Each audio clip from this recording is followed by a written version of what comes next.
አባታችን ሆይ በየት የምትኖር እንላለን? በሰማያት የምትኖር ብለን እንጸልያለን። አሁን በሰማያት የምትኖር ስንል እግዚአብሔር በዚህ የማይገኝ በሰማይ የሚኖር ምናምን አይደለም።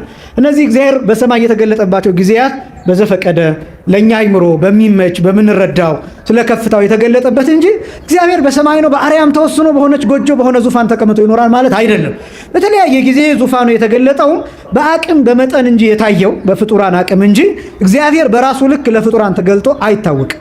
ለምን ቢባል ቅዱስ ዮሐንስ ወንጌላዊ እንደነገረን የዮሐንስ ወንጌል ምዕራፍ 1 ቁጥር 18 ላይ እግዚአብሔርን አንድስ እንኳን ያየው የለም ነው የሚለው። አንድስ እንኳን ነው የሚለው። ማንም አንድ ልጁ መጥቶ ተረከልን ነው የሚለው። ነገረን፣ በሱ በኩል አንጸባረቀልን፣ የክብሩን ነጸብራቅ የባህሪውን ምሳሌ እሱን ተመለከትን እንጂ ራሱን እግዚአብሔርን በሚመጥነው በልኩ አይተነው አናውቅም። እመቤታችንም እግዚአብሔርን በልኩ በመጠኑ በእግዚአብሔርነቱ አይተው አታውቅም። ግን ከፍጡራን በላይ በሆነ መረዳት ግን እግዚአብሔርን አይተዋለች። ይሄ ነው ምስጢሩ።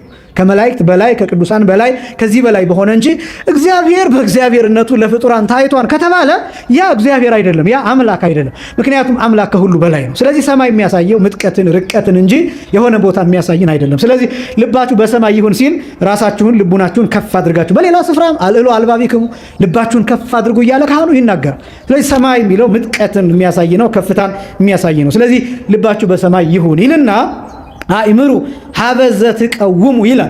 የምትቆሙበትን ቦታ እወቁ ይላል። ምን የምትሉበትን ቦታ? የምትቆሙበትን ቦታ እወቁ ይላል። ይሄ መድኃኒት ነው። በነገራችን ላይ ምን ነገራችሁ? ትኩረትን ለመሰብሰብ መድኃኒት እሱ ነው።